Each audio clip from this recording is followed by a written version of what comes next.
All right, ladies and gentlemen, in order to be successful for today's instruction, you need to have the 2 essays that are due and their planning. You need to have 1 blank sheet of paper. Your stimulus prompts, have those out and ready to go. You only need 3 colors from your crayon box, so please have those 3 colors out. That is red, green, and yellow. Please have those out. And we are going to get going here. So, fun fact, tonight is your last night of writing. Isn't that exciting? It's over. It is over starting tonight. So as soon as you finish your essays today, it is over, which is so exciting. Now, with that being said, you have only 1 more essay to write tonight. Isn't that the best news of the day? Only one. Okay, but you're doing all the planning, and I'm checking it for correctness and formatting. Wow, that changed the mood rather quickly, did it not? Okay, so what homework you are doing today. Now, if we get through what I need to get through quickly, then you'll have more time to do this in class. Isn't that the best? Okay, so tonight for homework, ladies and gentlemen, you are writing number 4. Dun, dun, dun, dun. You are writing number 4. And we will hopefully go through it together. We'll go through the primary together to make sure you know the key parts. But you are doing question number 4 for homework tonight. Is everyone clear on what the expectation is? Yes, ma'am. Okay, so with that being said, I want you to put your stimulus prompts in that blank sheet of paper somewhere to the side. That's easily accessible, but not directly out. Okay. Here we go. Take your essays, 2 of them that are due today, and your planning notes, and hand it to someone you haven't spoke to this week. Who is someone you haven't spoken to this week? Perfect. Who needs an exchange? Wesley, give me your paper. Sophia. Here, take this one. Okay, here we go. Ladies and gentlemen, flip the essays to the very back and put your name on the back of every sheet. Go. I need to know who's touching every single essay. So flip to the back and put your name on the back of every piece of paper, please.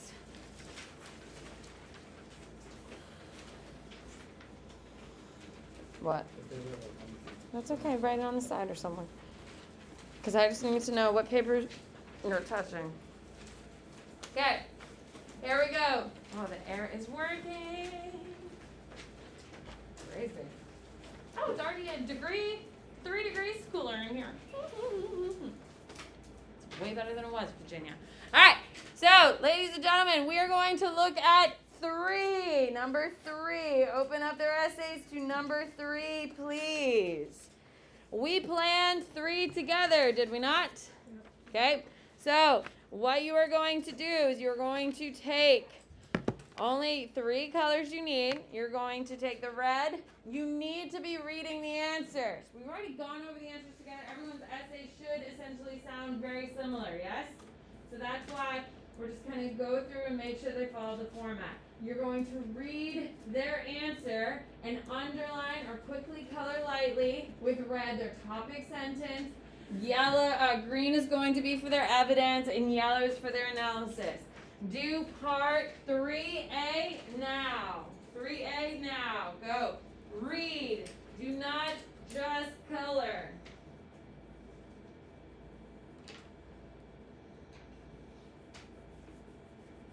Henry, did you write all your essays last time? Yeah.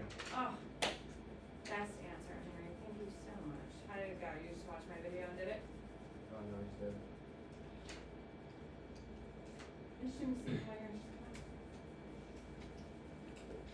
Did you know I record videos, yeah? Yeah. Okay.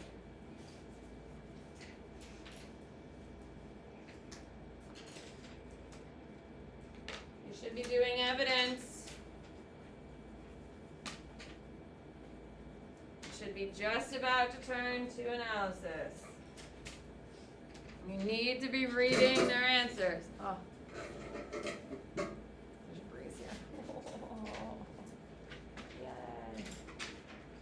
Oh, yeah. Micah's hair is even blowing in the wind. That's how nice this air conditioning is right now, right, Micah? Yeah, look at that.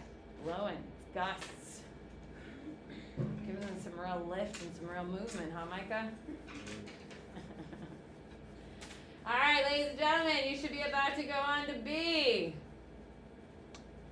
You need to be reading their essays. You should be reading, does this make sense? Oh, I didn't think about that. Oh, that's a really great connection.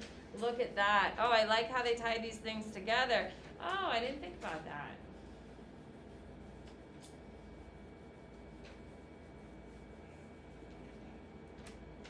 So if you are just focusing on coloring, you're doing it terribly wrong.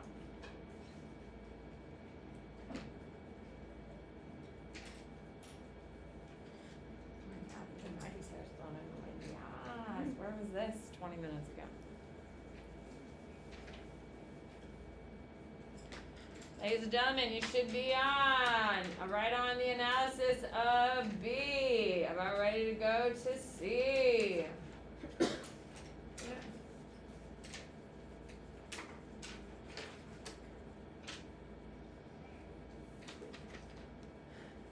Okay, you should be starting C.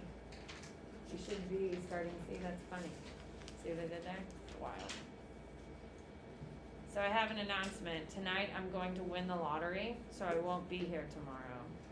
Okay.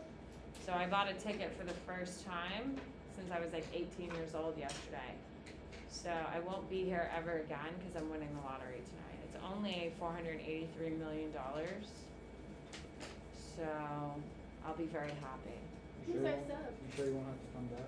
No, I won't be back. I'm winning tonight. I'm winning.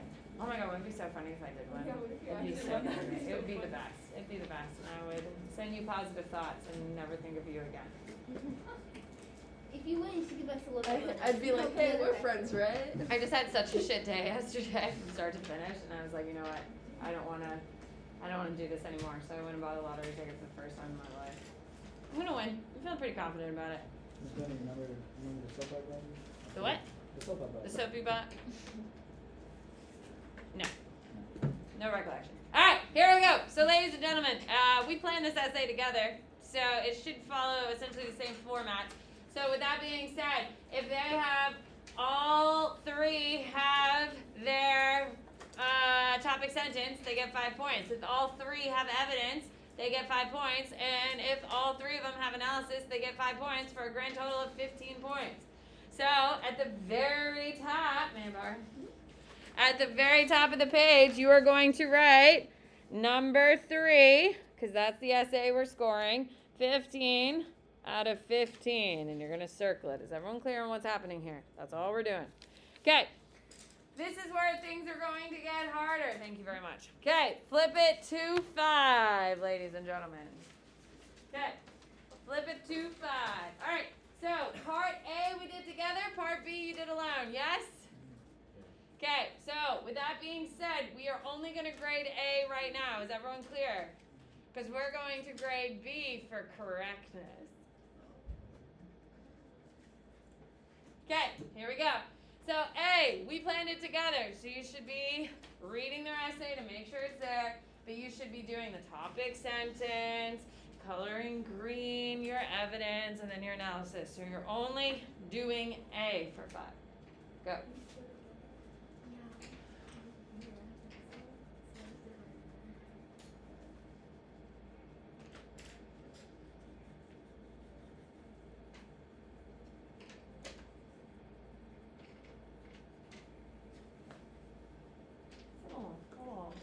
Is really working. What? Do we need to do like red, green, and yellow twice for A since it's Yeah, it should be 2. So you should have 2 topic sentences, 2 pieces of evidence, 2 analysis. So you're only doing A. Don't you dare look at B. Don't you dare look at B.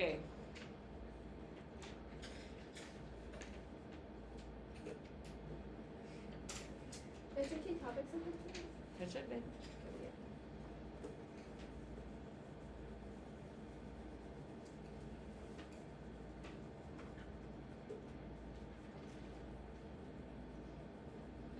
You have about 30 seconds to finish A. It shouldn't be that exciting, people. No one should be touching B.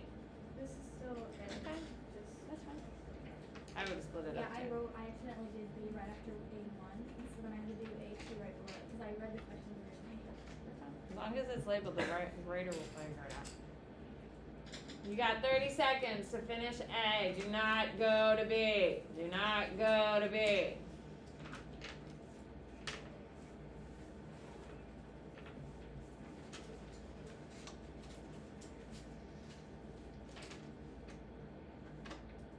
Seconds. But yeah, I'm definitely winning the lottery. I'm like so confident. You know what I mean? Put a bet on it. Yeah, I did. I bought a ticket. So I invested $6. I bought 3 tickets. So it's happening, right? I mean, I'll be. Here we go. Okay, listen up. This is different from every other format. Every other one that we've colored, I've given you the answers to, yes? We're just making sure these people followed along, yeah? So, what you're going to do is you are only reading. You are only reading. You are only reading. So, read only their topic sentence. Do not color a damn thing yet. Read it now. Okay. So, the prompt for part B, just a friendly reminder, is identify and explain one example after 1450 in which syncretism played an important role in the spread of religious or cultural ideas. Now, ladies and gentlemen, I'm going to be very generous for whatever topic you have, but some answers are just flat wrong, yes? If you're writing about Harry Potter, it's totally wrong. And someone was like, why do you keep mentioning Harry Potter? It's because someone wrote me a really beautiful essay on Harry Potter when they were supposed to be writing about the Indian Ocean Basin, and it's just become a thing. So, if you don't write on topic, you don't get points for it. All right, so what is an example of syncretism that spread religion or cultural traditions? What do you see in front of you? Come on, what do you have in front of you, Parker? I put Neo-Confucianism. Neo-Confucianism would score. What else we got? James? Sufism and animism mixed in. Well, those are two separate things. Like Sufi movement, or like Sufi movement in like Africa. Okay, that would score. Do you see the difference between them? Okay. Micah? That would definitely work. What do you got, Virginia? Zen Buddhism. Perfect. Common Empire. Yes, that would, because they blend Hindu and Buddhism. What do you got? Christianity too. Right? Christianity, I thought was the easiest answer in the history of the world, right? No, you didn't. I know I haven't taught you Christianity in the New World, but like you should have been able to be like, yeah, Christianity. Okay. What do you got, Henry? Urdu would work for sure. What do you got? What about the Swahili language? That would definitely work as well. So does anyone have something on their paper that was not mentioned? No? What do you got? Oh, what do you got, Buta? No, that's not syncretic at all. So no. Okay, so that is a wrong answer.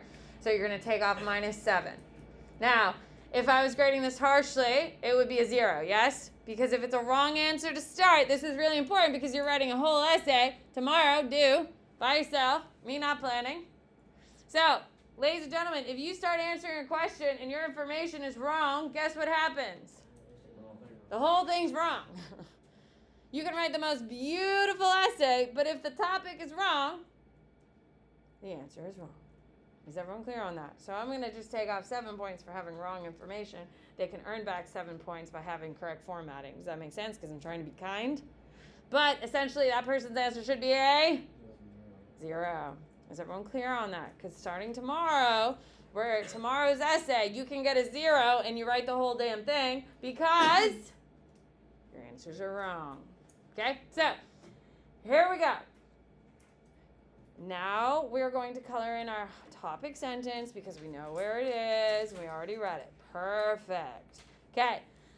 Color in your red. Okay. Next part is evidence, and that is green. Okay, so your evidence is next. Who can raise their hand and tell me what evidence is? Hello? Henry? Like a definition. No, that is not. What? Like historical evidence. Is historical evidence like what? Give me an example. Uh, Hayden? It's like something specific, like an astrolabe or something? Yes, something specific. Something you would have had to learn in my class. It can't be like, oh, the Muslims are trading. That's a generic point. Yes, you don't get points for that. Knowing that the Arabs are using dhows, yes, that term you learned specifically in this class, that is a piece of evidence. Astrolabe, that would be one. Latin sail, that is one. Saying that Arabs are trading in the Indian Ocean basin, not. Do we see the difference? So if it's generic information, doesn't score. It is only using names, places, specifics, dates, anything that would be in a vocab term would be evidence. Okay? So now read their evidence. Did they state something specific? Oh, my chair's a little cold. That's nice. Okay? Something specific. Did they? Thumbs up, thumbs down. Specific. Piece of evidence. Okay. Okay. So, if they did not, you're going to write no evidence in green below. Okay? If they didn't state something specific. Finally, analysis. Analysis is tying it back to the prompt. Are they answering how it's syncretic? How it blends things? Yes? So read their analysis now. Does it talk about blending? So color it in yellow. Does it talk about the blending of two cultures? Thumbs up, thumbs down, analysis. Okay. So, ladies and gentlemen, okay, if they have everything, give them 15 out of 15 points on number 5. If they have everything, we don't really care about A. We are only focusing on B. Is everyone clear on that? So, Chris, I see that you have a no evidence, and that person got it wrong on content, right? Yes? Okay, so right now they're sitting at a 3 out of 15. Yeah. Okay, what is coming next? Okay, everyone has a score. Does everyone have a score at the top? Now, where you put it on, oh, you're so smart. I love it, Maggie. Thank you. Okay, so I want it back on the first page. This is Logan. Logan has both her 5 and her 3 right there because it makes it easier for Samantha Bennett, and that's what we're all about, right? Perfect. So, ladies and gentlemen, listen. You are going to staple your essay with the scoring on top of the notes. Do that now. As soon as you get the stapler, you need to staple it immediately and pass it along. Go. Okay. Soon as you've stapled, please listen. Flip it to the back. Ladies and gentlemen, flip it to the back. Chris, pass it along. Do it. Come on. Flip it to the back, and you are going to write 2 positive things, 1 constructive criticism. Write by your name so I know exactly who's writing it. Remember, when we're talking about positives, writing, great job. No one cares. It's not helpful. No one means it. Micah, pass the stapler. Okay? You need to write, hey, your number 5B essay was really great. You did a great job explaining. Okay? That's a positive. Talking about how neatly the essay is written is also a positive because if you can't read the essay, you can't score the essay. So positive things, real, tangible, positive things. Second thing is constructive criticism. Constructive criticism is something they can learn from. Saying, hey, you suck, not helpful. But saying, hey, your handwriting is really hard to read is important for them to know because if the grader can't read it, they won't get points. So telling them their handwriting is hard to read, telling them that their essay was a little confusing to read is also helpful. We are trying to make them better. Every single person, especially Samantha Bennett, can improve.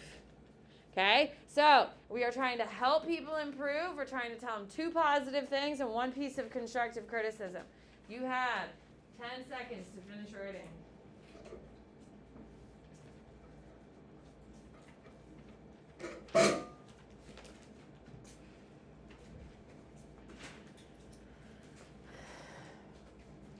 5, 4, 3, 2, 1. All right, ladies and gentlemen, get up from your seat and go give that person their essay. Tell them the 2 positives and 1 constructive. Go. Don't just hand it to them, talk to them. We're having interaction. I really liked your number 3 SAT, like you just letters, and your number 5 essay. And then your negative was the handwriting.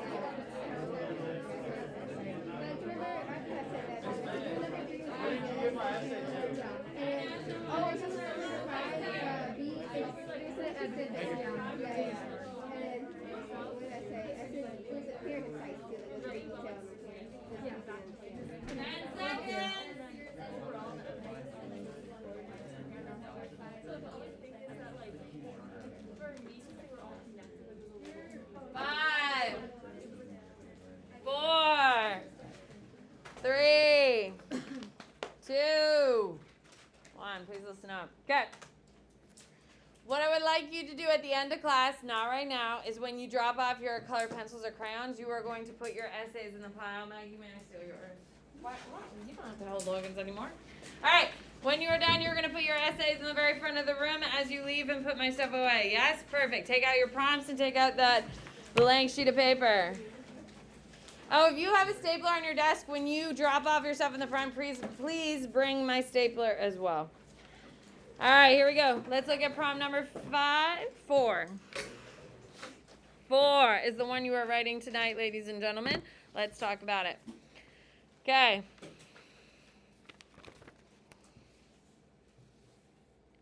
It does not seem to me that the Jewish people can be the cause of this general epidemic throughout the whole world, as many may suggest. My reasoning is as follows. First, it is well known that in most places where the Jewish people dwelled, they died in droves from the same exact disease as the Christians. If they really caused the epidemic, they would not have killed themselves and others in their faith. Second, many people say the Jews poisoned the wells, causing the disease. This also seems doubtful because after the wells, full of polluted water, had been purified, the people still died in great numbers. Further, in cities that use water only from great rivers like the Danube, the inhabitants have also died in large numbers. Moreover, even after all the Jews in many places had been killed and were completely driven out for nearly 2 years prior, the disease now strikes these same places just as powerfully as before. Conrad of Medberg, a German philosopher and theologian, educated at the University of Paris concerning the mortality in Germany, book written in Latin in 1350. Okay, who can tell me what this piece is about? Taylor. It's the Black Plague. If you didn't know there's a Black Plague, what the hell do you think it was about? Okay, it is the Black Plague. You should have known because 1350 is right there, yeah? Okay. What else is the purpose of this piece? What is the purpose of this piece, Hunter? They are or not? They are not responsible. So, it is about disproving anti-Semitic beliefs, yes? So, are we trying to prove it's the Jews' fault?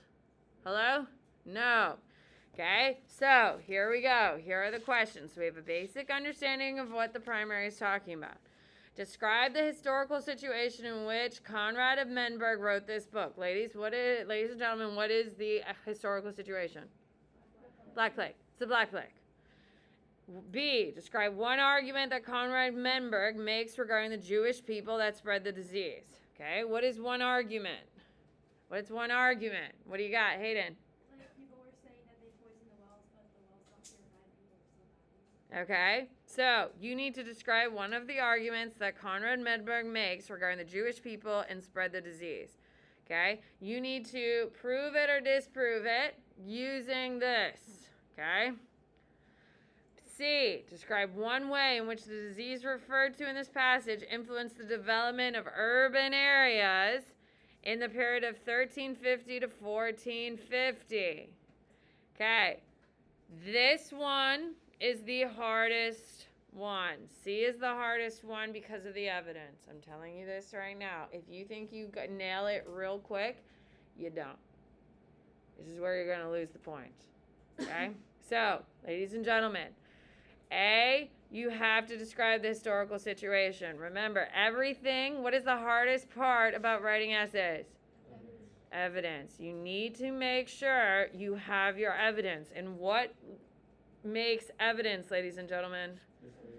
Historical context. It has to be a buzzword. It has to be something you only learned in this class. If it's a generic token, like for instance, the Black Plague started in China, won't score. It won't score. It won't score. It won't score. Is everyone clear on that? You actually have to have some intellect behind this. So, I'm telling you, you're going to struggle on C. B is a little hard. A is the easiest one. Yes? But you got to have your, and it's got to be specific, and you got to make sure you're answering the question. So what you're going to do, you have 20 minutes. You have 20 minutes. You and a buddy are going to pull up your desk and start really planning out this essay. I am not involved, but I will be involved tomorrow when we score it. Yeah. So I am telling you right now, you need to really think about C. You are more than welcome to use your notes. You are more than welcome to use your book. This isn't off the top of your head. Use your resources. Think about it. Make sure you have evidence. If you think of something but you can't come up with any evidence for it, what should you do? Throw it away, start again, because if you don't have evidence, nothing matters. Begin. Good luck. What do you got? So, if I use for one of my evidence, I could like build 2.5 million. That's not. No, because it's not a specific number. It's not a real number. Cassidy, get with someone, work with someone. That's the point.